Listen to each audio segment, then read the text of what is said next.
심판의 날, 여호와의 날, 심판의 날은 이중성이 있어요. 양면성이 있어요. 구원받은 백성에게는 그날은 무슨 날? 구원의 날이에요. 축제의 날이에요. 구원의 날, 축제의 날이지만 믿지 않는 사람은 어떻게 돼요? 심판의 날, 멸망의 날이에요. 멸망의 날. 멸망의 날. 그래서 이 2장에 보면은 어떤 사람에게는 참혹한 심판이 일어나고 어떤 사람에게는 좋아서 미쳐서 발작 뛰는 사건이 2장에 기록되어 있어요. 어떤 사람은 이 여호와의 날이 임하니까 너무너무 기뻐서 정말 산도 춤추고 물도 춤추고 온 세상이 춤출 것 같은 그런 충만한 기쁨이 있는가 하면 어떤 사람은 어떻게 세상에 이런 일이 있을 수 있을까?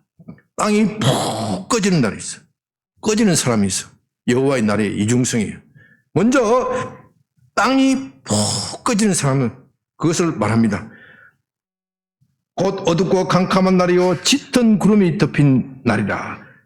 새벽빛이 산 꼭대기에 덮인 것 같이 같으니 이는 많고 강한 백성이 이르렀습니다. 이와 같은 것이 옛날에도 없었고 이후에도 대대에 없으리로다. 곧 어둡고 캄캄한 날이요 짙은 구름이 덮인 날이라. 새벽빛이 산 꼭대기에 덮인 것 같으니. 무엇이 연상이 됩니까? 네? 무엇이 연상이 됩니까? 여러분들이 어느 성경에 연상이 됩니까? 요한계시록. 또 역사적으로 이런 사건이 있었어요. 역사적으로 있었던 사건. 이스라엘 백성들이 출애굽하고 와서 시내산에 이르렀을 때 하나님께서 모세를 통하여 말씀하십니다. 내가 너희에게 직접 강림하겠다. 역사적으로 하나님이 직접 이 땅에 강림하시는 사건. 여호와께서 강림하신 그 시내산에서 흑암이 깜깜하고 짙은 구름이 덮은 가운데 새벽빛이 산꼭대기에 거기에 태양과 같은 빛이 찬란하게 쫙 비쳐버렸다. 그러니까 온 백성들이 두렵고 떨리고 거기에 하나님의 나팔 소리가 울려나는 거예요. 웅장하게 울려나는 거예요. 그나마 그들이 하나님을 믿었으니까 야 그래도 저 빛이 우리를 멸망치 않을 것이다. 그렇게 하지만은 혹시 그 주위에 다른 민족들이 있었으면 벌벌 떨고 아니 어떻게 갑자기 하늘에서 지축이 움직이고 번개가 나고 천둥이 치고 마른 하늘에 비는 오지 않아. 구름이 빽빽하고 이런 현상이 있어. 이 사막 가운데 어떻게 이렇게 이런 현상이 있어. 벌벌 떠는 날이에요. 그러나 주의 백성들에게는 그날이 바로 구원의 날이다. 하나님께서 모세를 통하여 말씀하십니다. 내가 이 백성들을 선택하였다. 이 백성들은 내 소유가 된다. 내가 너희의 왕이다. 너희는 왕같은 제사장이 된다. 너희는 거룩한 민족이다. 그러므로 하나님께서 시내산에 강림하시는 날에는 이스라엘 백성들의 구원이 선포되는 날이에요. 2장 3절을 봅니다. 그 불이 그들의 앞을 사라며 불꽃이 그들의 뒤를 태우니 그들의 예전의 땅은 에돔 동산 같으나 그들의 나중 땅은 황폐한 들 같으니 그것을 피한 자가 없도다. 그들의 앞에 불이 서라고 뒤에도 태워버린다. 전쟁의 불길 또는 자연재난의 불길, 지진의 불길 이런 것들로 인하여 땅이 다 황폐해져 버립니다. 전쟁이 일어나면 땅이 황폐해지잖아요. 농사를 지을 수도 없고 서로 죽이고 하다 보면 땅이 다 황폐되고 불타고 없어지는 거예요. 그것을 연상하게 합니다. 그들이 산 꼭대기에서 이런 소리는 병거 소리와 같고 불꽃이 건물을 사르는 소리와도 같으며 강한 군사가 줄을 버리고 싸우는 것 같으니 그 앞에서 백성들이 질리고 무리의 낯빛이 하얘졌도다. 지금 요엘 선지자가 보니까 마치 전쟁이 일어나는 것과 같은 것이다. 그 전쟁은 같은 것이라고 했으니까 전쟁은 아니야. 그런데 정확하게 그것이 무엇인지 실체를 잘 알 수가 없어. 그래서 같은 것이란 말을 쓰는 거예요. 전쟁이 일어나서 고통 겪는 것보다도 훨씬 더 심한 고통이 믿지 않는 사람, 불신자들에게 당할 것이, 그들이 당할 것이다. 그들이 6절에 그 앞에서 백성들이 어떻게 해요? 파랗게 질리고 무리의 낯빛이 하얘졌다. 무리의 낯빛이 하얘져 버렸어. 전쟁이 일어나고 사람들이 계속 서로 죽이고 또 죽이니 핏빛이 가득한 세상이 되었으니 얼굴이 어떻게 해요? 하얘져 버렸다. 전쟁의 참혹함을 말하고 있습니다. 그들이 용사같이 달리며 무사같이 성을 기어 오르며 각기 자기의 길로 나아가되 그 줄을 이탈하지 아니하며 피차에 부딪히지도 아니하고 각기 자기 길로 나아가며 무기를 돌파하고 나아가나 상하지 아니하니 성중에 뛰어 들어가며 성 위에 달리며 집에 기어 오르며 도둑같이 창으로 가니. 여러분, 이 모습을 보면 어떻습니까? 마치 잘 훈련된 군대의 모습과 같이요. 네, 잘 훈련된 군대의 모습과 같이요. 여러분, 이 멸망의 사자들, 아마 이건 주로 사탄과 그 군대 세력을 말하는 것일 것인데, 이 사탄도 보통 세력이 아니요. 사탄이 보통 조직을 가지고 있는 게 아니에요. 여러분, 사탄을 만만하게 보면 안 돼요. 귀신들, 그 어둠의 세계에 있는 영들의 세력을 만만하게 보면 안 돼요. 그들이 얼마나 질서정연하게 군대를 조직을 해서 사람을 괴롭히는지, 이 군대를 누가 당할 것이냐, 11절, 10절, 그 앞에서 땅이 진동하며 하늘이 떨며 해와 달이 캄캄하며 별들이 빛을 거두었다. 여호와께서 그의 군대 앞에 소리를 지르시니 그 진영은 심히 크고 그 명령을 행하는 자는 강하니 여호와의 날이 크고 심히 두렵도다. 당할 자가 누구냐? 또 이렇게 보면, 또 한편으로 보면 하나님의 심판의 천사 같기도 하고, 잘 구분이 안 되는 거예요. 그죠? 하나님이 어떻게 사람을 이렇게 파멸시켰을까? 우리가 어떻게 항할지는 자세히 모르지만 마치 전쟁이 일어나는 것과 같은 그런 험한 세상이 되어버렸다. 이것이 영적인 상황에서 일어나는 것이고, 또 이것이 나중에 먼 훗날에 일어나게 될 것인데, 여호와의 날, 심판의 날에 일어나게 될 것인데, 그것을 요엘 선지자가 보는 겁니다. 이 예언의 실현은 역사의 과정에서 점점점 단번에 실현되는 것이 아니라 반복되어 실현되어지고 마침내 종국적으로 심판되어 요한계시록의 마지막 종국 심판에 나타나는 겁니다. 그들이 요엘서가 만일에 포로로 끌려가기 전 쓰여진 책이라면은 그들은 이 심판, 이 모습을 포로로 끌려가면서, 바벨론 포로로 끌려가면서 보게 되는 겁니다. 그들은 생각하기를 우리에게는 여호와의 성전이 있으니 안전하다, 하나님의 법궤가 있으니 이 성전과 법궤를 가지고 있는 한 세상에 어느 민족이 쳐들어와도 우리는 안전할 것이다, 우리는 평안할 것이다, 그렇게 생각하지만 하나님께서 말씀하십니다. 너희 마음이 없는 데서, 너희 마음이 그 법궤에서 멀리 떠나버렸는데 너희가 그 껍데기만 가지고 있다고 해서 그 법궤가 너희를 지켜줄지 않느냐? 마음이 없는 예배 나는 받기가 싫다, 거절하겠다.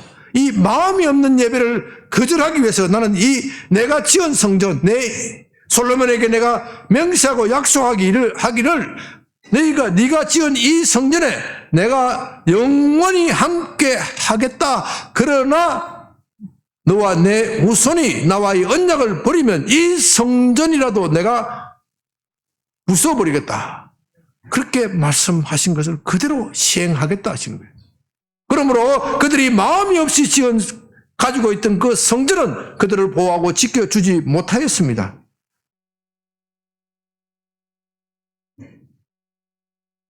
바로 이것이 하나님의 심판의 날이다. 하나님의 심판은 우리 사람들 마음 중심을 보시기 때문에 우리의 신앙이 겉으로 아무리 거룩한 행동을 하고 겉으로 아무리 봉사와 성김과 구제가 있다고 하더라도 그것이 자기의 명예를 위한 것이고 자기가 왕이 되고자 하기를 원하는 것이라면 아무 소용이 없는 것이고 하나님 앞에서는 다 벌거벗은 모습으로 나타나는 겁니다. 그래서 12절에 말씀하십니다. 여호와의 말씀에 너희는 이제라도 어떻게 해요? 금식하고 울며 애통하라. 마음을 다하여 내게로 돌아오라. 어떻게 해요? 이제라도 금식하고. 왜 금식을 명하겠습니까? 왜 금식을 명하겠습니까? 우리 기도가 한다 하지만요, 사람이 기도한다 하지만요, 마음먹은 대로 잘 안 돼요. 예? 사람이, 예? 마음먹은 대로 내가 하루에 몇 시간 기도하겠다, 뭐 몇 분을 기도하겠다. 기도하면은, 기도에 고도히 훈련된 사람이라도 기도에 깊이 들어가는 것은 쉽지가 않아요. 기도에 뭐 당장 눈 감았는데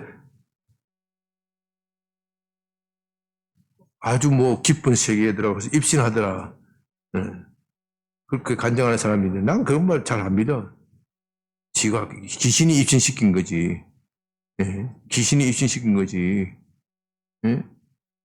하나님의 세계는요, 물론 뭐 영적으로 깊이 주님과의 교제가 유지되고 있을 때는 그럴 수가 있지만은 이 세상이, 우리가 세상에 살아갈 때 얼마나 세상의 잡생각들이 많이 우리의 영혼을 괴롭게 하고 어지럽게 합니까? 그렇기 때문에 우리가 기도할 때는 우리가 생각하는 것만 더 하나님의 지성소 안에까지 가기에는 많은 절차가 필요해요.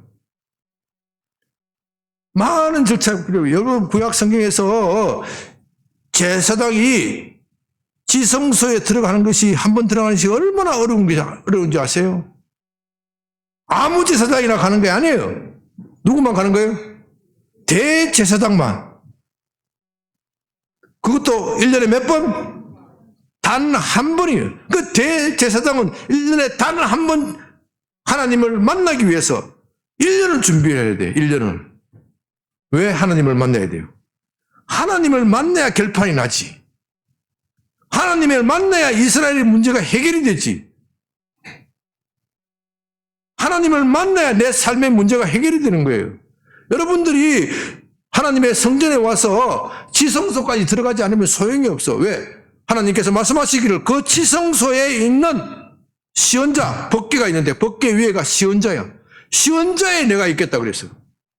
하나님은 법궤 가운데 있는 그 시언자 위에 법궤가 있으면 그 법궤 위에 두 천사가 그룹이라게 천사가 날개를 펼치고 있어요. 거기에 아무것도 없어. 법궤가 이렇게 있으면은 아무것도 없는데 내가 거기에 앉아 있겠다. 거기서 앉아서 내가 은혜를 베풀겠다. 그래서 그 자리를 시언좌라 그런 거예요. 네, 우리가 기도할 때 그 시언자 앞에 가서까지 가야 돼. 시언자까지 가지 않으면은 소용이 없어. 구약시대는 대제사장이 1년에 한 번씩 백성들의 모든 기도 제목을 가지고 시온자 앞에 가야 돼. 그래서 그 기도가 상달되는 거란 말입니다. 그런데 히브리서에서는 뭐라고 이야기합니까? 히브리서 3장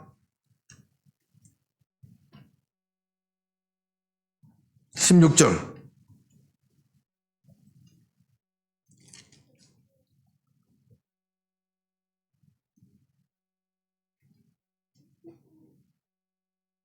사장 14절. 그러므로 우리에게 큰 대제사장이 계시니 성천하시니 곧 하나님의 아들 예수시라. 우리가 믿는 도리를 굳게 잡을지어다. 우리에게 있는 대제사장은 우리 연약함을 동정하지 못하시리가 아니오. 모든 일 위에 우리와 똑같이 시험을 받으신 이로되 죄는 없으시니라. 그러므로 우리는 긍휼하심을 받고 때를 따라 돕는 은혜를 얻기 위하여 은혜의 보좌 앞에 담대히 나아갈 것이라. 이 예수님은 은혜의 보좌에 수시로 왔다 갔다 하시는 분이라 이 말이에요. 대제사장은 1년에 몇 번? 한 번. 이 예수님은 성소의 휘장을 확 찢어 놓으시고 그 은혜의 보좌, 여기 은혜의 보좌 있잖아요. 이게 시원자예요, 시원자. 이 시원자까지 수시로 드나드는 분이기 때문에 우리가 예수님을 확 붙잡으면 어떻게 해요? 확 붙잡으면 시원자까지 확 빨려 들어가는 거예요. 그럴 때 때를 따라 돕는 은혜를 주시는 거예요. 때를 따라 돕는 은혜. 은혜는요, 은혜는 때를 따라 돕는 은혜가 중요해요. 여러분, 야구에서 아무리 홈런 많이 쳐도 게임 지는 사람이 있어. 지는 게임이 있어. 그죠? 홈런 적게 쳐도 게임 이기면 되는 거예요. 게임 이기는 게 중요한 겁니까? 홈런 많이 치는 게 중요한 거예요. 이기는 게 중요하지. 이게 은혜의 때를 따라 돕는 은혜예요. 아무데나 은혜 받았고 발딱발딱 뛰어도 정말 승리의 삶을 살지 못하면 소용이 없어. 그런 사람이 있어요. 은혜 받았다고 막 설지사고 막 하는데 도대체 삶의 열매가 없고 생활의 열매가 없고 신앙의 열매가 없어. 그런 사람 많이 있어. 이건 때를 따라 돕는 은혜가 아니에요. 하나님이 마치 마른 하늘에 비가 전혀 오지 않아. 너무너무 힘들어 죽겠어. 정말 죽을 지경인데 어느 날 갑자기 소나기가 와서 쫙 내린다. 이게 때를 따라 돕는 은혜. 예? 이게 때를 따라 돕는 은혜. 비가 오는데 또 와가 뭐 농사 어떻게? 망치는 거예요. 망치는 거예요. 어떤 사람은 비가 왔는데 또 비를 달라는 사람이 있어. 그러면 되는 게 아니에요. 은혜도 때를 따라 와야 돼. 때를 따라 적당한 때 적당한 은혜가 와야 돼. 그 때를 따라 적당한 은혜를 누구를 붙잡으면 주신다? 예수님을 꽉 붙잡아야 되는데 이 예수님을 꽉 붙잡는데 우리에게는 시간이 걸린다 이 말이에요. 왜? 우리 마음속에는 불신앙으로 가득 차 있기 때문에 이 은혜의 말씀을 들을 때는 그래 내가 예수님을 꼭 붙잡자 하지만은 돌아서고 나면 싹 잊어버려. 그렇기 때문에 우리는 이 예수님을 꼭 붙잡아야 되고 이 꼭 붙잡는 데 기도 속에서 꼭 붙잡는 데는 어떤 때는 30분이 걸릴 때도 있고 어떤 때는 1시간이 걸릴 때도 있고 어떨 때는 실패할 때도 있어. 우리의 기도가 왜 실패하느냐? 이 예수님을 붙잡는 일에 실패하기 때문에 그런 거예요. 예수님을 꼭 붙잡아야 되는데 예수님이 내 마음속에 주인이 되어야 되는데 내 속에 자꾸 잡념이 일어나고 잡생각이 일어나고 내 욕심이 일어나고 탐욕이 일어나고 자꾸 이것 때문에 결과적으로는 예수님이 왕이 아니라 내가 왕이 되는 그런 기도를 하고 있으면은 은혜의 보좌에 들어갈 수가 없는 거예요. 그래서 하나님께서 하나님의 말씀하시기를 너희는 이제라도 금식하라. 금식. 그래서 금식하는 거예요. 금식이라는 것은 내 육체의 정욕을 치기 위해서 하는 거예요. 사람이 먹지 않으면 어떻게 돼?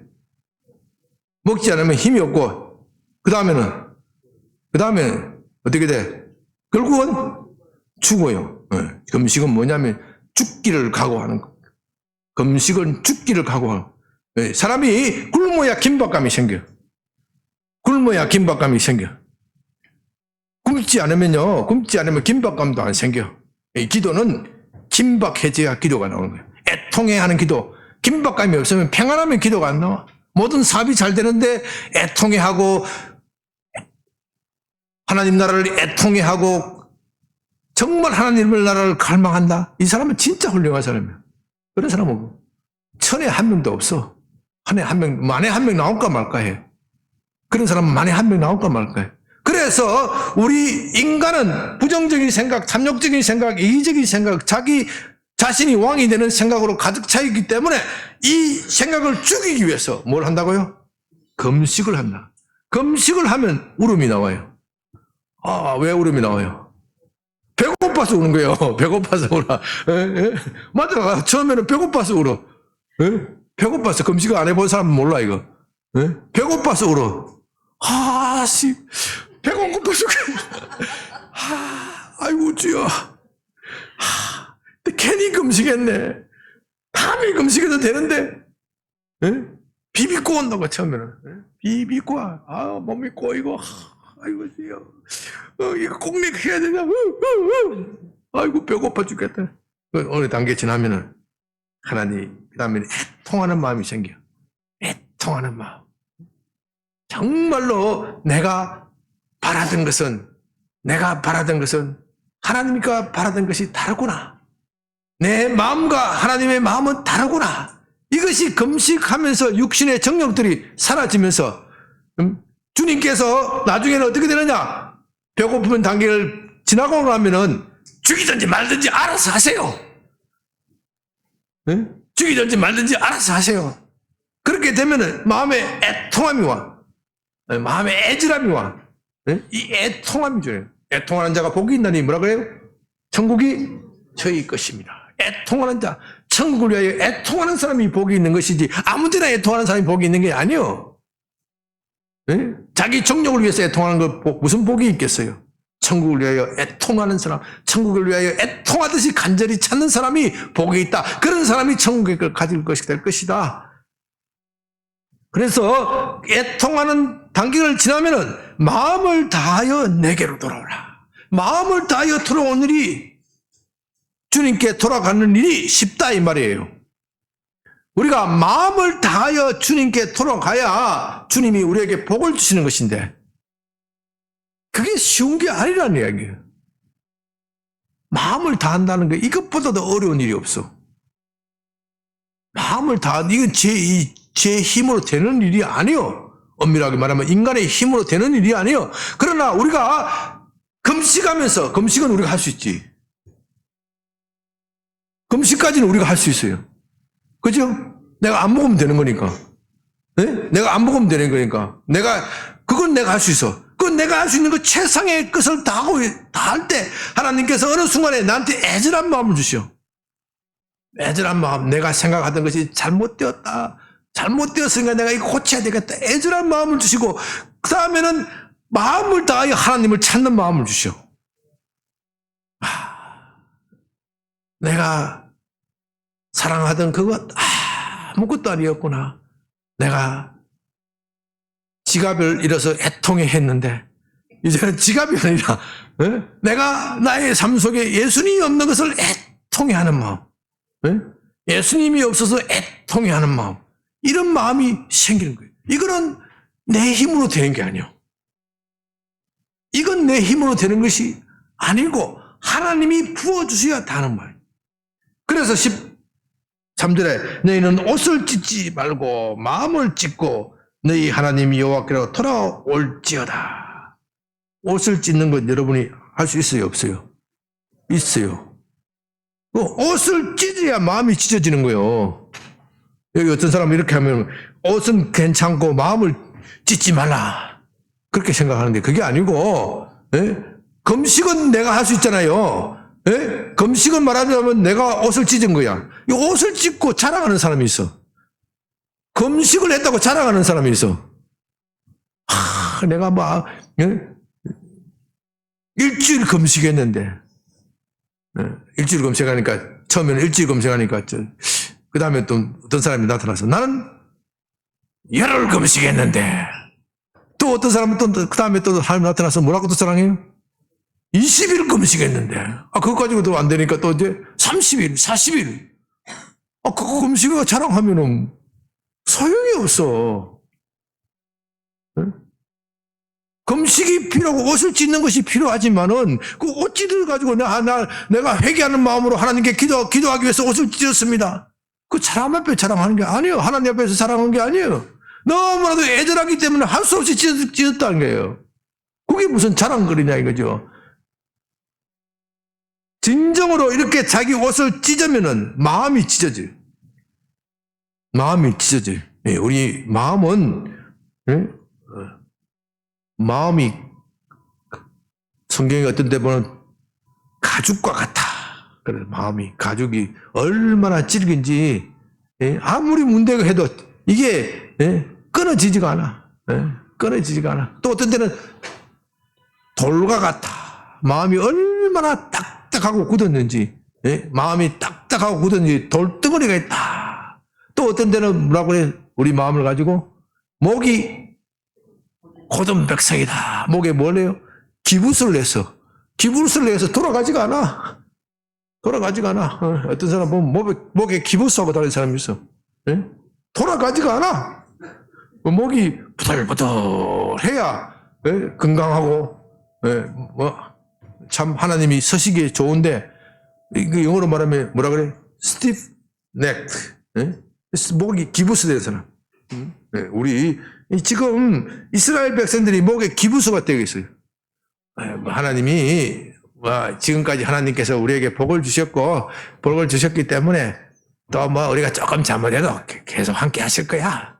한국 교회가 지금 그렇다니까요. 목에 기부수가 탁 돼 있어가지고 하나님께서 우리 한국 교회를 축복하셔가지고 세계사에서 현대사에서 한국 교회처럼 급성장하고 한국처럼 경제가 급성장하고 한국처럼 사회주의 사회 민주주의, 정치 모든 분야에서 과학 모든 분야에서 급성장한 때가 어디 있느냐. 요새는 또 한국 방위산업이 잘 나간다며요. 엄청나게 팔아먹는다며요. 상상도 못했어요. 상상도 못해요. 정말 우리는 상상도 그런 날이 오리라 상상도 못했어요. 또 한국의 의료기술이 얼마나 발달해서 성형수술하면 한국 어디? 강남하고 또 어디? 그죠. 다 하네. 다 하네. 아니, 세계인이 한국에 성형수술을 하러 올 거라 누가 생각했겠어요?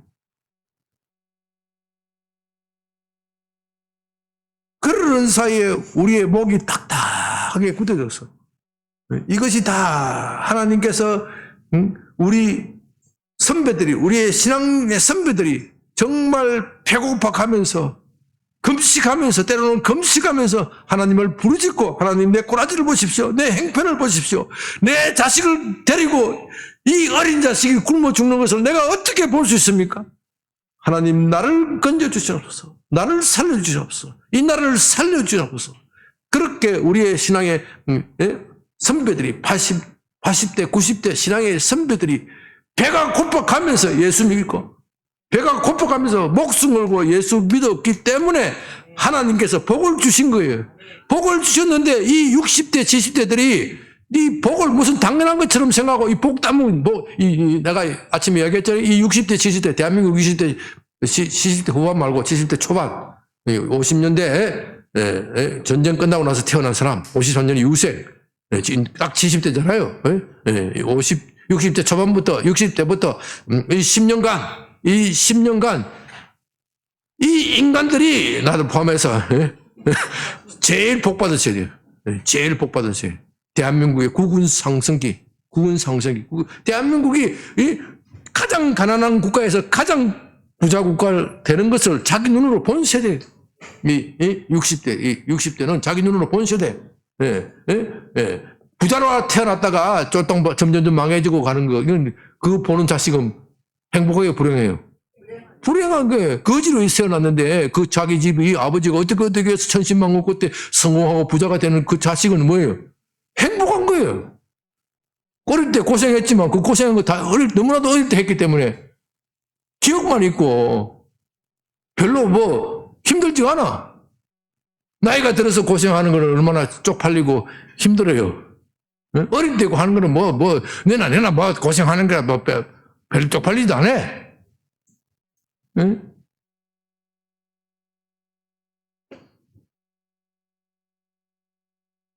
이 한국의 교회가 목이 곧게 되어버렸어요. 목이 곧게 되었고 어느 순간에 마음 가죽이 탁탁해져 버리고 돌덩어리가 되어 있어요. 돌덩어리가 돼요. 이 마음에 있는 이 돌덩어리, 이 가죽을 어린아이의 사랑과 같이 부드럽게 하지 않으면 하나님이 복을 안 주시는 거예요. 왜? 복을 주면 저 인간이 더 망치는 거예요. 저 인간이 더 망치기 때문에 그래도 제가 예수 믿는다고 하니까 굶어 죽이진 않아.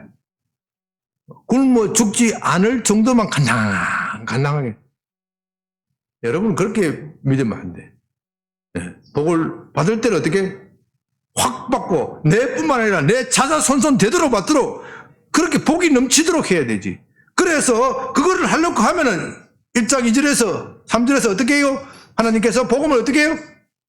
자기 자식들에게 가르치고 또 그 자식들은 그 자식들에게 또 가르치고 계속해서 가르치라. 계속해서 가르치면은 그 집안의 가풍이 복음의 정신으로 꽉 차게 되고 그 나라 그 사회 질서가 복음으로 꽉 차게 될 것이다. 그리하면 내가 자자손손 복을 부어주겠다. 하나님의 뜻은 자자손손 복을 주시는 거예요. 그런데 너희 대에 와서 대한민국의 60대 70대여 어떻게 하여 너희 목이 그렇게 곧았느냐? 그 결과가 어떻게 되었느냐? 대한민국 30대 40대들이 잃어버린 시대예요. 여기 30대 40대도 계신데 30대 40대도 계신데 좀 미안하지만 이야기지만 30대 40대는 복음의 측면에서 보면은 잃어버린 세대예요. 특히 40대 그래요. 30대는 조금 나. 이 40대 중에 예수 믿는 사람이 별로 없어. 40대 중에 여기 40대 누구지요? 우리 유정원님은 40대 벗어났네? 5학년. 5학년. 5학년 초입인데 5학년 초입에는 그래도 좀 예수 믿는 사람 좀 있어. 그렇죠? 이태진 집사님이 40대 한창 날리는 40대인데 이게 특이한 인물이에요. 우리 교회 나오는 게 특이한 인물이야. 이 40대 때 예수 믿는 사람이 별로 없다니까. 맞아요. 특이해요. 이 40대, 대한민국 40대들은요, 이 60대, 70대들에 대한 적개심이 있어. 왜 그렇겠어요? 이 60대, 70대들이 이 예수 믿는 사람이 많은데 여기다 적개심이 있어서 교회 안 나가. 우리 엄마, 아버지가 신앙생활 할 때 나를 학원에 보내가 그렇게 생고생 시켜서 내 공부하기 싫은데 지 하고 싶은 거 해라 하면서 나를 그렇게 억압해서 저래가지고 무슨 예수 믿는 사람이야. 교회는 나중에 좋은 대학 가면 그때 오면 된다. 주일날 무슨 교회 오느냐. 공부하라. 그 40대들이 그 교육을, 부모한테 그 신앙을 받은 거예요. 그 신앙을 받은 데다가 사탄이 보고, 야, 기회다 하고 딱 독을 탁 집어넣어 버렸어. 무슨 독이에요? 정교조 독이에요. 그 사이에 사회주의, 정교조 기본 교육 방침은요, 사회주의예요. 내가 정교조 교육, 어떤 거라서 내 교육에 대해서 관심이 많아서 다 연구를 해봤는데, 사회주의. 네? 인본주의, 사회주의, 하나님이 없다. 우리는 하나님이 없이도 잘 살 수 있다. 행복할 수 있다. 하나님이 있으면은 방해가 된다. 그러니 뭐 해야 돼요? 차별금지법 만들어야 돼. 차별금지법 만들어서 기독교를 억압을 해야 돼. 이게 그들의 사상이에요. 이런 사람들이 참교육은 원래 일본에서 시작된 거예요. 진교육. 참진짜. 그걸 한국말로 번역해 참교육. 그게 일본 사회주의자들이 한 거예요. 그걸 탁 버텨라니까, 와, 이게 복음이야. 대한민국 40대들은 이게 복음이에요. 네? 여러분, 저는요, 이런 문제에 대해서 굉장히 고민을 많이 했기 때문에 왜 대한민국 40대들이 이상한 세대가 되어버렸냐.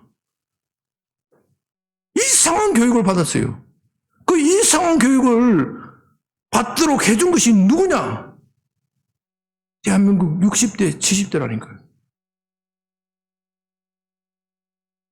제가 책임이 많다니까요. 우리 세대가 책임이 많다고 하니까요.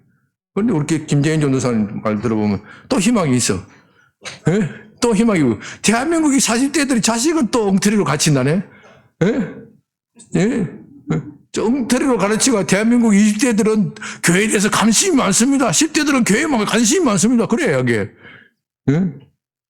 10대, 20대들이 이제 올라오면은 또 부흥이 될 겁니다. 그렇게 이야기해요. 그 말도 일리는 있다. 그냥 그렇게 되는 게 아니고 우리가 열심히 복음을 회개하고 우리 대한민국 60대, 60대, 70대. 그 중심으로 회개해야 돼. 그래서 요엘서 1장 2절에서 뭐라고 그래요? 누구한테 제일 먼저 말해요? 늙은 자들아, 늙은 자들아. 맞아요. 대한민국 60대, 70대들이요. 80대, 90대는 말할 게 없어. 왜? 그들은 고생만 했잖아요. 여러분 교환교회 설교 보면요. 고생만 한 교회에 대해서 하나님 말하지 않아. 말할 게 있지만 말 안 해. 서문화교회가 뭐 완전하겠어요? 그러나 서문화교회는 맨날 어디 처지고 찌질을 받고 고생만 질질 하니까 하나님 거기에는 말 안 해. 단점이 있어도 말 안 해. 너희가 복음을 가지고 버텨 준 것만 해도 난 고맙다. 그렇게 말씀하시는 거예요. 그러니까 대한민국 80대, 90대 일제 제국주의 침략에서 고생했고 6.25 전쟁 치느라고 고생했고 이 고생한 대해서는 하나님 말씀 안 하셔. 너가 고생한 시대에 이 복음을 붙잡기만 한 것마저 나는 고맙게 생각한다. 하나님은 그렇게 말씀하시지만 대한민국 60대, 70대들은 너희 선배들, 너희 부모 때 그렇게 고생한 것을 너희 때 다 까먹구나. 너희 때 다 까먹구나. 그래서 요엘서 1장 2절에서 누구에게 먼저 말한다고요? 늙은이들아, 이 사회의 지도자들, 대한민국 60대들이 이 사회의 대통령도 하고 장관도 하고 이 사회 곳곳에 하고 있잖아요. 그 사람들이 지도자들, 늙은이들이에요. 늙은이 병들고 힘든 지팡이 지은 늙은이들 이야기하는 것이 아니고 장로들이 이 뜻이에요. 연장자들을 대한민국의 연장자들이요. 대한민국을 이끌어가는 60대들이요. 정신 차리라. 너희가 지금까지 자식 교육을 잘못해놨기 때문에 이 나라 망친 것이 아니냐. 너희 자식들이 왜 교회를 팽개치고 떠났느냐. 또 내 자랑하려기 좀 그런데 난 참 감사한 거야. 우리 자식들이 교회나 잘 오는 거야. 그게 또 기적이야. 참. 두 놈 다 자식 교회는 참 잘 나오고 얼마나 감사한지 몰라. 내가 별로 잘한 건 없지만 그 하나님 은혜예요.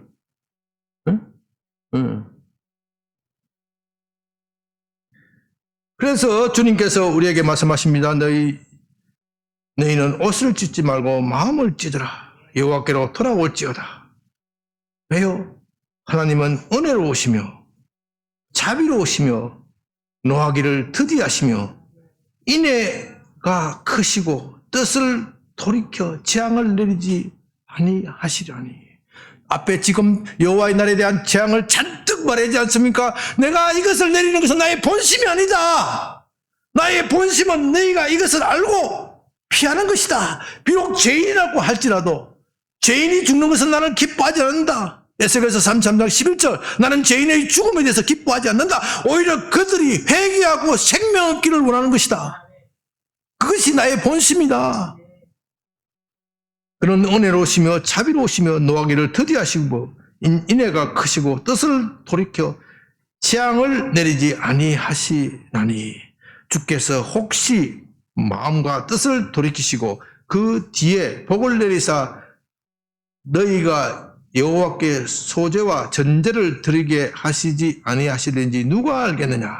여기서 혹시라는 말은요, 그럴 가능성도 있을 것이다. 그런 뜻이 아니고, 여기 이렇게 쓰는 표현은 하나님이 본심이 이렇다. 그 말이에요. 하나님의 본심은 너희가 완전히 회개해서 하나님께 돌아오라. 그러면 여호와께 소제와 전제, 하나님께 이 소제와 전제는 감사와 기쁨의 제사를 말하는 거예요. 감사와 기쁨의 제사를 드리기를 바란다. 너희가 나 여호와께 감사와 기쁨과 감격에 찬 제사를 드리기를 바란다. 그러면 어떻게 돼요? 하나님이 그 마음이 협조하셔서 복을 어떻게 해요? 더 쌓을 곳이 없이 부어주실 것이다. 그것이 하나님의 본심이다. 그것이 하나님의 본심이라는 겁니다. 그래서 15절에 너희는 시온에서 나팔을 불어 거룩한 금식일을 정하고 성례를 소집하라. 백성을 모아 그 모임을 거룩하게 하고 장로들을 모으며 어린이와 젖 먹는 자를 모으며 신랑을 그 방에서 나오게 하고 신부도 그 방에서 나오게 하고 17절이 중요합니다. 여호와를 섬기는 제사장들은 낭실과 제단에서 사이에서 울며 이르기를 여호와여 주의 백성을 불쌍히 여기소서 주의 기업을 욕되게 하여 나라들로 그들을 관할하지 못하게 하옵소서. 어찌하여 이방인으로 그들이 하나님이 어디 있냐 말하게 하나이까. 여러분, 이 여호와를 섬기는 제사장이 어디서 기도한다고요? 울며 어디서 기도하라고요? 낭실. 그리고 제단. 낭실에는 누가 있습니까? 낭실에는 백성들이 있어요. 백성들. 제단은 아무나 오는 게 아니에요. 구약 시대는.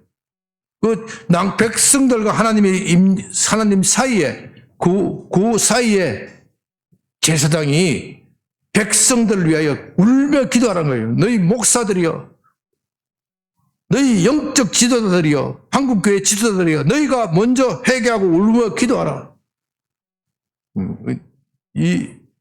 여기로 말하자면, 우리 교회로 말하자면은, 말씀이 선포되는 이것을 지성소다. 그렇게 말할 수 있어요.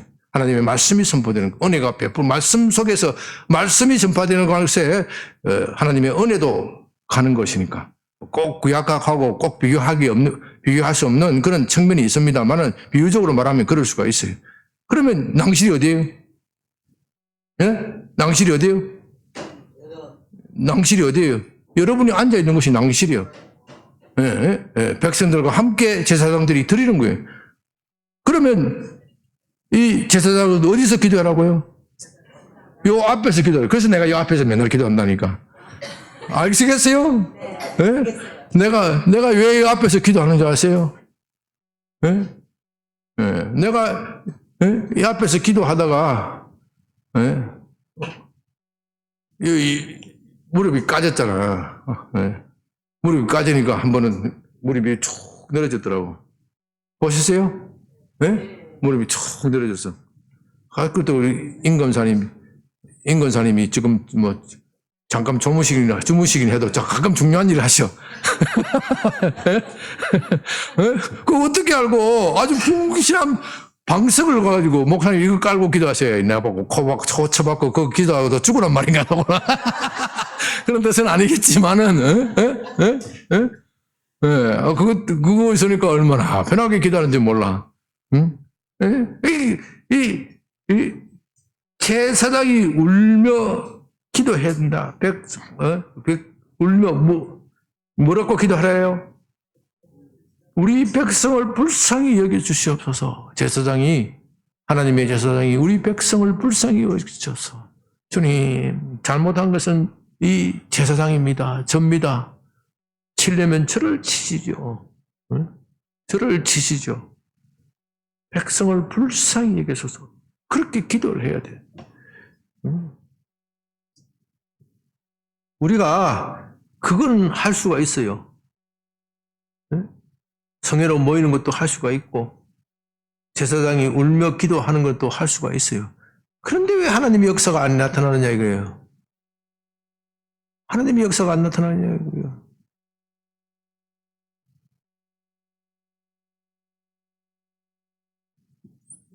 코로나 끝나고 나서 교회가 부흥해야 된다. 성회로 모이자. 많은 집회가 있었어요. 그래도 나는 성령께서 폭발적으로 역사하셨다. 그런 집회를 보지를 못했어요. 단지 미국에서 어떤 금년초에 그게 있었어요? 있었죠? 어느, 에즈버리에서 그런 게 있었지만, 대한민국에서 난 그런 거 듣지를 못했어요. 대한민국에 성회로 모이라, 코로나가 끝났으니 큰 집회 해야 되겠다. 집회 많이 하지만, 안 나타나. 왜요? 마음을 안 찢어요. 그런 거 자랑하면서 하는 게 아니요. 자랑하면서 모이는 게 아니고 쪽팔린 가운데 모여야 돼. 하나님, 우리가 코로나 3년 시절을 보내면서 정말 하나님에 대한 예배를 소홀히 하였습니다. 창피합니다. 지난번에 제가 여러분들에게 말씀드렸잖아요. 통계들로 정부가 통계들을 엉터리로 만들어서 교회에 불리하게 발표하고 얼마든지 그렇게 할 수 있어요. 그런 증거들이 책에서 드러나는데도 응? 왜 그러냐. 한번 밟아놨더니 목사들이 저항을 안 해. 그럼 또 밟고 이 정신들처럼 말을 안 해. 그러니까 교회 속에서 밟히는 거예요. 얼마나 창피하고 애들마다 쪽팔리는지 몰라요. 제가 한국교회 예배 회복을 위해서 책송을 하기도 하고 했지만 그거 제 자랑하시 하는 이야기가 아니에요. 예. 저도 사실은 이 교회에 대해서 감시 감독이 삼음해주고 경찰이 몇 번 왔다 갔다 했잖아요. 우리 수요 예배 드릴 때 그죠? 그럴 때 얼마나 간이 콩할 만한지 아세요? 지금 와서야 이야기하지만 이제야 말할 수 있지만은 그 다 불안하고 떨리는 가운데 내가 담대하지 못하였기 때문에 내가 좀 더 담대하게 싸웠더라면 하는 아쉬움이 있어요. 좀 창피하고 부끄러운 마음으로 하나님께 가야 되는데 성례로 모이라 집회로 모이라 하는 사람들이 중에서 내가 볼 때는 그런 마음을 가진 사람이 별로 없어. 별로 없이 자꾸 회개하면 하나님께서 부흥 주신다 하니까 회개보다는 부흥에만 관심을 가지고 하니까 하나님이 역사를 안 하시는 거예요. 우리 마음을 안 찢으니까 역사를 안 하시는 거예요. 그래서 하나님이 진정으로 원하시는 것은 우리가 성례로 모이고 금식하고 또 울며 기도해야 하는데 그 기도하면서 무엇을 찢어야 된다고요?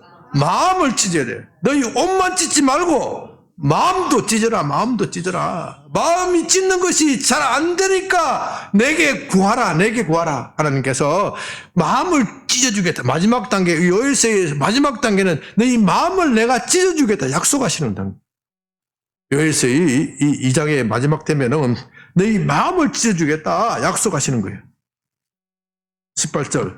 그때 여호와께서 자기 땅을 극진히 사랑하시어 그의 백성을 불쌍히 여기실 것이라. 너희가 이렇게 마음을 찢고 기도하면 내가 너희를 불쌍히 여기주겠다. 그래서 여호와께서 그들에게 응답하여 이르시기를 내가 너희에게 곡식과 새 포도주와 기름을 주리니 너희가 이로 흡족하게 하리라. 내가 다시는 너희가 나라들 가운데서 욕을 당하지 않게 해줄 것이다.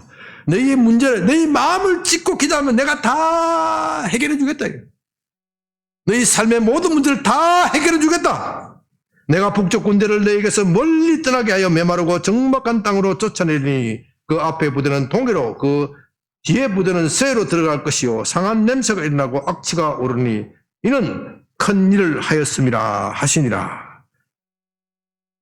하나님께서 전쟁의 문제, 우리 지금은 북쪽에서 김정은이 핵 개발하고 난리치고 그 뒤에 누가 있어요?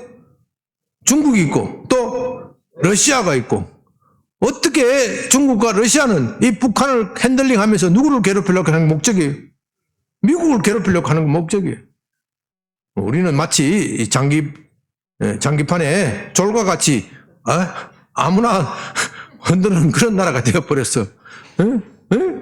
그런 나라가 되어버렸는데 하나님께서 기도에 응답하시기만 하면 이것이 다 해결될 거란 말이에요. 북쪽 나라를 한쪽에 오는 놈은 동해바다로 빠지고 한쪽은 어떻게 서해바다로 빠지고 이럴 때 어떻게 해요? 21절 땅이여 두려워하지 말고 기뻐하고 즐거워할지니 여호와께서 큰 일을 행하셨습니다. 하나님께서 이 큰 일을 행하셨음을 기뻐하고 즐거워하라. 22절 들짐승들아 두려워하지 말지어다. 들에 풀이 삭이 나면 나무가 열매를 맺으며 무화과 나무와 포도나무가 다 힘을 내는도다. 들짐승들 땅도 즐거워하고 들짐승들 즐거워하고 마지막에 23절 시온의 자녀들아 너희는 너희 하나님 여호와로 말미암아 기뻐하며 즐거워할지어다. 그가 너희를 위하여 비를 내리시되 이른 비를 너희에게 적당하게 주시리니 이는 이른 비와 늦은 비가 예전과 같을 것이니라. 여기서 이른 비, 늦은 비 어떻게 해요? 어떻게 주신다고요?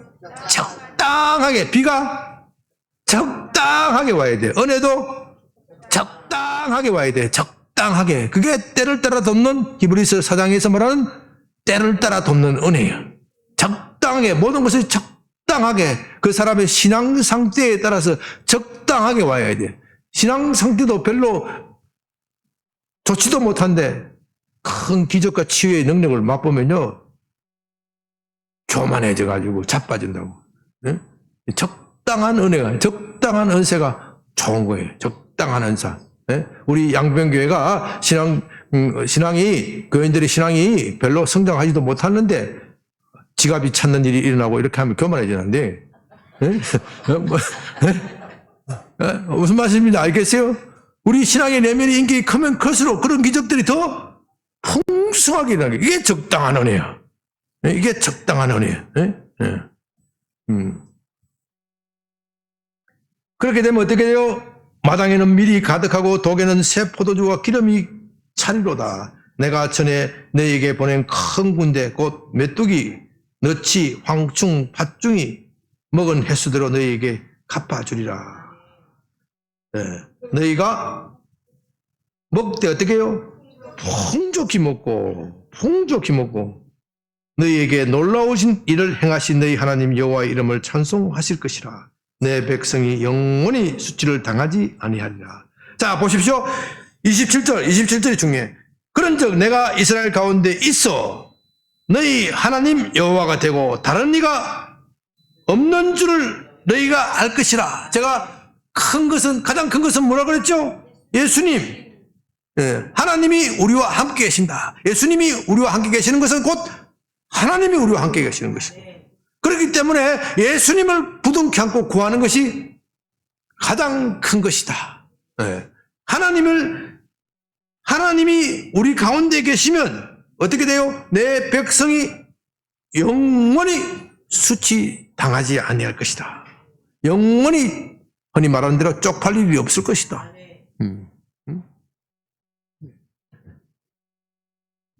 자, 28절 이하에 하나님께서 우리에게 어떻게 마음을 찢어주시는지, 이런 일이 일어나려면은 무엇이 일어나야 된다고요? 우리 마음이 찢어져야 돼. 마음이 찢어져야 돼. 이거 28절 이하가 그 마음을 어떻게 찢어주시는지를 말하고 있는 거예요.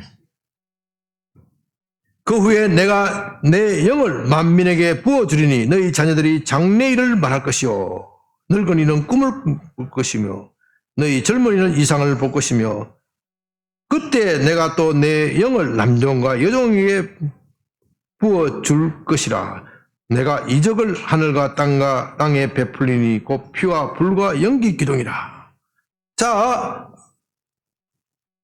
아까 우리 이태인 지사님도 약간 코멘트를 했지만은 한국교회가 이 성경을 너무나도 잘못 곡해를 했어요. 이걸 보면 성령께서 불덩어리처럼 임하게 해서 교회가 기적이 일어나고 갑자기 죽었던 교회가 살아나고 모든 문제가 잘 풀릴 것처럼 그렇게 해석하고 그렇게 이야기를 합니다. 그게 아니고요. 그거는 부수적인 결과고요. 이거는요, 하나님께서 우리 마음을 찢어주겠다고 그래요.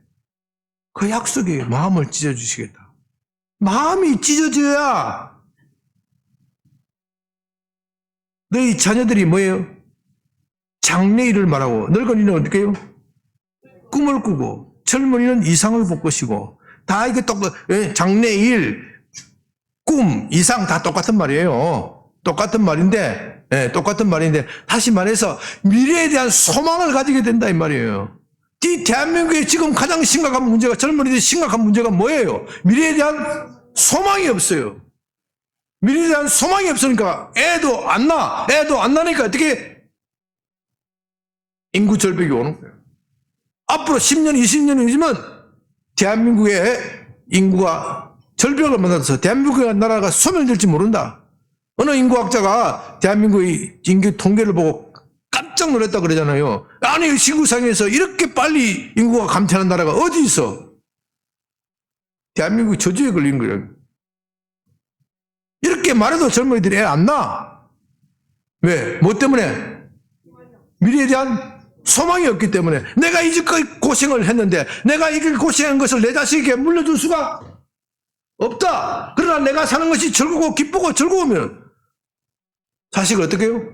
낳게 돼 있지. 내 자식이 기쁨인데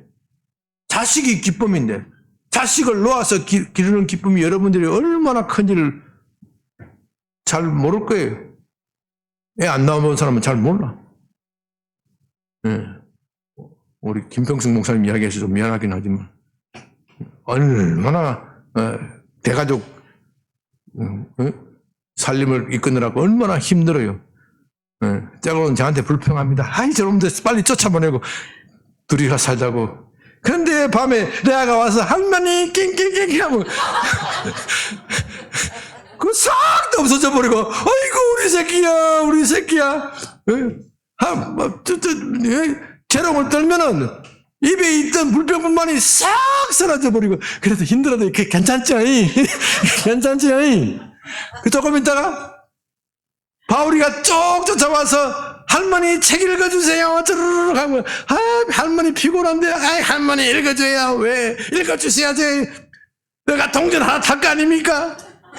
힘들어도 읽어준다고. 그리고 요새 우리 다니엘은 좀 크니까 그렇게 애교는 안 부르는데 뒤에 쭉 따라와서 뚝 지켜보고 앉아있는 거예요. 자식들 말이야 내가 어릴 때 저랬는데 하고 앉아있는 거야. 아니 이놈이 와서 그렇게 총출동해버리면은 그 한날의 괴로움이 어떻게 해요? 싹 녹아 없어져 버려요. 싹 녹아 없어져. 쟤들 빨리 보내 소리도 싹 들어가 버려. 왜? 애를 키우는 기쁨과 즐거움이 그런 거예요. 그걸 어떻게 돈으로 주고 사는 거예요? 거기에 힘들고 고생스러운 면이 있지요. 힘들고 고생스러운 면이 있어도 거기는 투자할 가치가 있는 거예요. 투자할 가치가 있는 거예요. 그런데 우리 젊은이들이 그 가치를 못 느끼는 거예요. 뭐 때문에? 미래에 대한 소망이 없기 때문에. 내가 이제까지 고생했는데 우리 어머니 아버지 보니까 맨날 찌지고 볶고 싸우고 내 자식에게 그 고생을 어떻게 넘겨주겠느냐. 소망이 없는 거예요. 소망이. 그러나 하나님께서 그 마음속에 새 영을 부어주시면은 미래에 대해 어떻게 해요? 소망을 가진 거예요. 미래에 대한. 여러분 대한민국 인구 문제 해결한 게 여기 있다니까. 저출산 문제 해결하는 게 여기 있다니까요. 근데 나를 왜 저출산위원회에서 안 불러주는지 몰라. 저들이 눈이 어둡기 때문에 안 불러주는 거지. 응?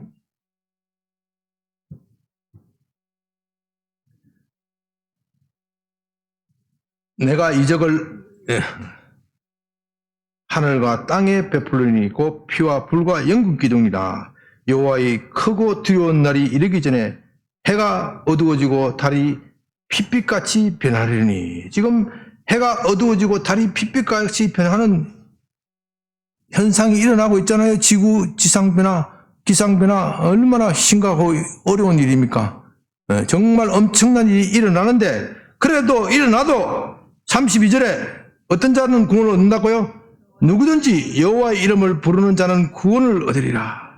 이는 나 여호와의 말대로 시온산과 예루살렘에서 피할 자가 있을 것이며. 마지막 중요한 말씀입니다. 남은 자 중에서 나 여호와가 부름을 받을 자가 있을 것입니다.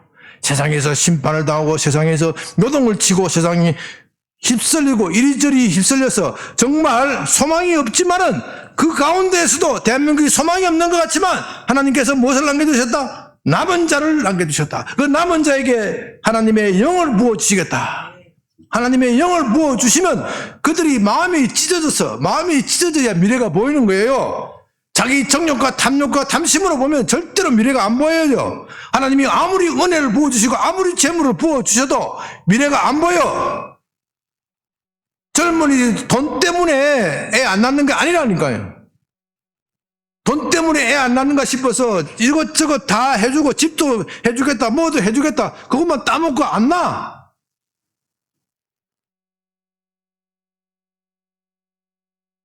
비전이 없어. 안 나요. 비전이 없어. 비전을 가지려면은 이 마음 가죽이 찢어져야 돼. 마음 가죽이 찢어져야 돼. 마지막을 마치는 거 우리가. 마음 가죽을 어떻게 찢느냐. 이 에스겔 요엘서 3장이 어떻게 이루어지느냐. 에스겔서 36장.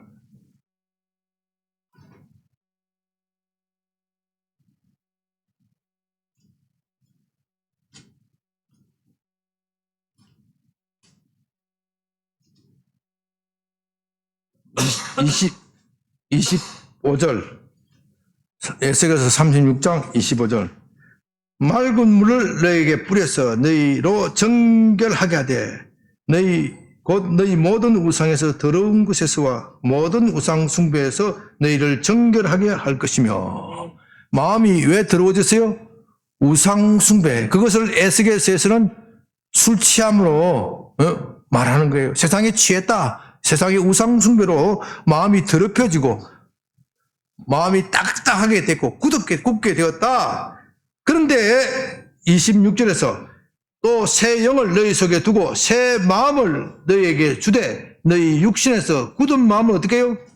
제거하고 부드러운 마음을 줄 것이며. 우리 마음에 딱딱하고 돌같이 굳은 마음이 있다. 이것을 어떻게 해요? 제거하고 부드러운 마음을 주겠다. 어떻게? 새 영을 주심으로. 새 영을 주심으로. 새 영을 주심으로 우리 마음속에 부드러운 마음이 되니까 미래에 대한 소망이 보이는 거예요. 전에는 내 힘으로 할 거였어. 나를 도와주는 자가 없어. 하나님께서 나를 도와주시면 좋겠지만 나는 하나님과 너무 멀어. 하나님의 도우심을 내가 확신할 수가 없었어. 그러니 예수를 믿어도 여전히 마음이 불안해. 예수님을 믿어도 그분이 나의 왕이 아니야. 여전히 나는 내가 왕이고 예수님이 가끔 와서 내 수종을 드는 내 기도에 응답하시고 얼른 떠나주시면 좋겠다. 그런 분이었어. 이것이 그 이스라엘 백성의 마음 상태예요. 이스라엘 백성들의 마음 상태가 그러했다는 거예요. 그들이 그렇게 하면서 하나님을도 좋고 우상도 좋고 누구든 기도 응답만 잘 되면 좋은 거야. 그러니 이 마음이 불순한 마음으로 꽉 차있던 거예요. 돌 같은 그 불순한 마음이 나중에 굳어가지고 돌처럼 돼버렸어요. 돌처럼 돼버리니까 예레미야 선지자가 회개하라 해도 절대 회개 안 해. 오히려 예레미야를 죽이려고 하는 거예요. 그들이 듣기를 좋아하는 말은 무슨 말입니까? 이 땅이 평안하고 잘 될 것이다. 번성할 것이다. 우리가 하나님의 법궤를 가지고 있고 하나님의 법을 가지고 있으니 이 땅은 망할 일이 절대 없을 것이다. 그들은 그 말을 듣기를 원하는 거예요. 그러나 예레미야는 그 말을 일절 안 해.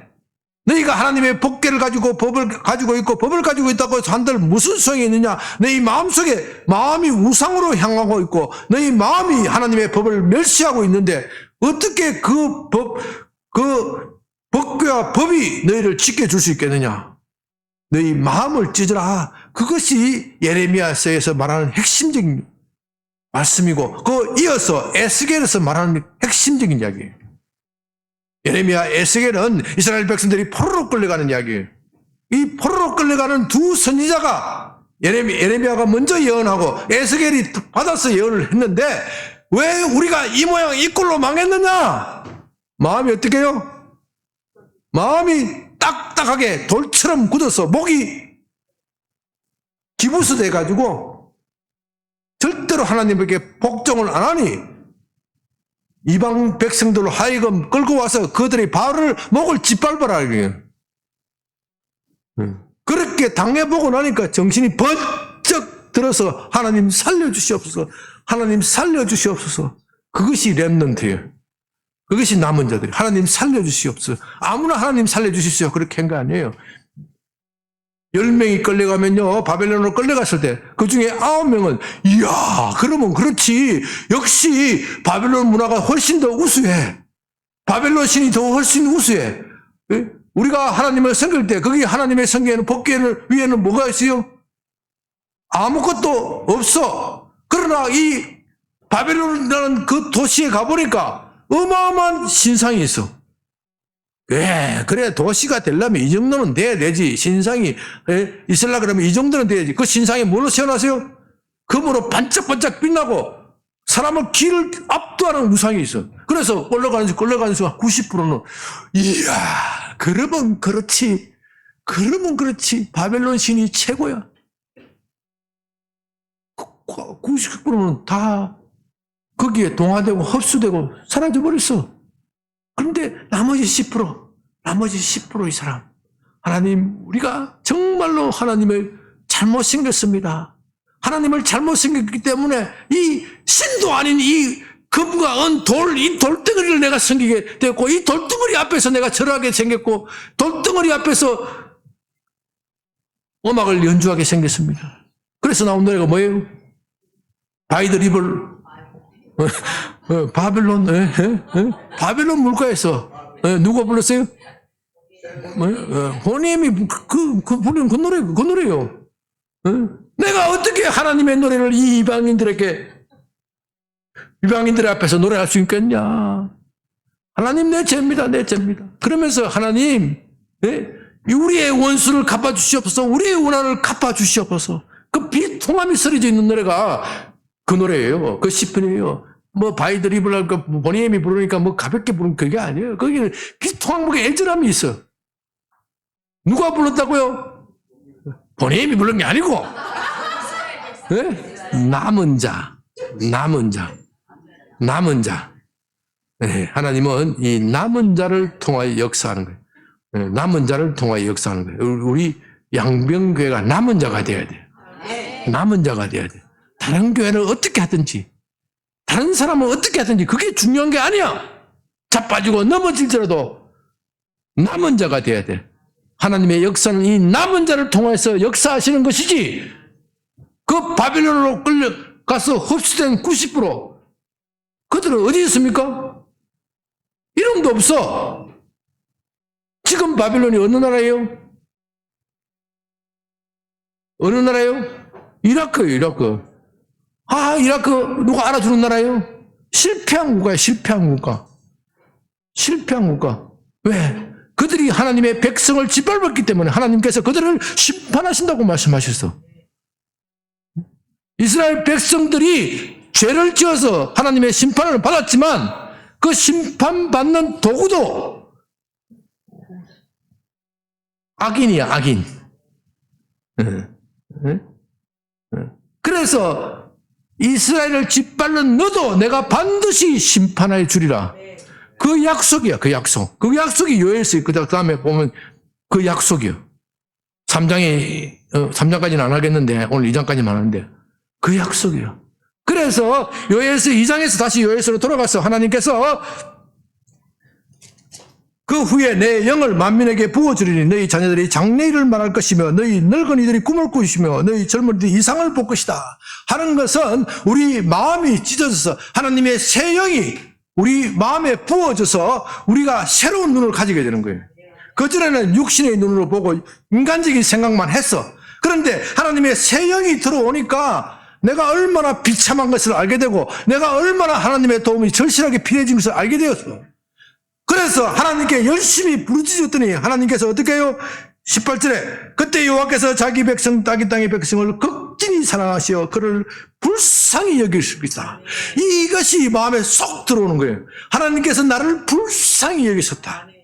야, 이것이 쏙 들어오면요 마음이 그렇게 평안하고 기쁠 수가 없어.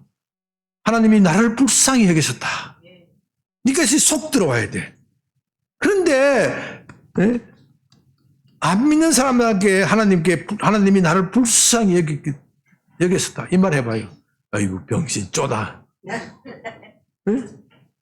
그러죠? 인간이 자기 주체성도 없어서 그렇게 하냐. 그게 예수 믿는 사람의 마음속에도 그 반역함, 거역함이 있다니까요. 거역함이 있어가지고 이 은혜 받기 전에는 하나님이 불쌍히 여기셨다는 말을 이해를 못해. 은혜 받기 전에는. 아니 왜 지가 똑똑히 제정신을 차리고 하면 될 것이지 왜 불쌍히 여김을 받느냐. 우리는 불쌍히 여김을 받아야 돼. 불쌍히 여김을 받기 위해서 주일날 우리가 맨날 부르는 노래가 있잖아요. 주여 우리를 불쌍히 여겨주셔서 하나님이 불쌍히 여김을 받아야 돼. 때로는 없는 감정도 짜내면서 없는 눈물도 짜내면서 하나님 나를 좀 불쌍히 여기달라고. 예? 그리해야 불쌍히 여김을 받는다니까. 목에 빳빳하게 쳐들고 하나님 뭐 역사하시려면 하시고 뭐 뭐 하나님 도와주시면 좋겠지만은 그래도 뭐 없어도 먹고 살만합니다. 그게 불쌍히 여기면 하는 게 아니요. 배가 부르면 인간이 배가 부르면 그렇게 돼요. 네? 그렇게 하고 나는 하나님 없이는 못 삽니다. 한시라도 못 삽니다. 나를 불쌍히 여기셔서 이거를 성령께서 우리 마음을 찢어주셔서 그렇게 하신다니까요. 그렇게 찢어지고 하시고 나면은 모든 것이 달라진다는 거예요. 자녀들은 뭐예요? 장래일을 말하게 될 것이고 늙은이들은 꿈을 꾸고 젊은이는 이상을 볼 것이고 나 이거 푼다고 되게 연구 많이 해서 나중에 보니까 똑같은 말이에요. 똑같은 말이에요. 히브리식 표현이 히브리식 강조하는 말이에요. 미래에 대한 소망을 가져라. 성령이 오면 미래에 대한 소망을 가게 되는 겁니다. 우리 시간 많이 지났는데 한 10분 동안 오늘 말씀 받은 것을 가지고 주여 내 마음을 찢습니다. 그런데 내 마음 나도 모릅니다. 하나님이 찢어주셔야 합니다. 내가 주님 말씀하신 대로 부르짖는 것은 할 수 있습니다. 내가 금식하는 것은 할 수 있습니다. 내가 할 수 있는 것을 최선을 다하겠습니다. 하나님 내 마음을 찢어주셔서 내 속에 있는 돌 같은 마음을 제거하고 부드러운 마음을 주시옵소서. 마침내 하나님께 불쌍히 여김을 받게 하여 주시옵시고 하나님의 은혜와 자비를 받게 하여 주시옵소서. 내가 주시 한번 크게 부르기도 합니다.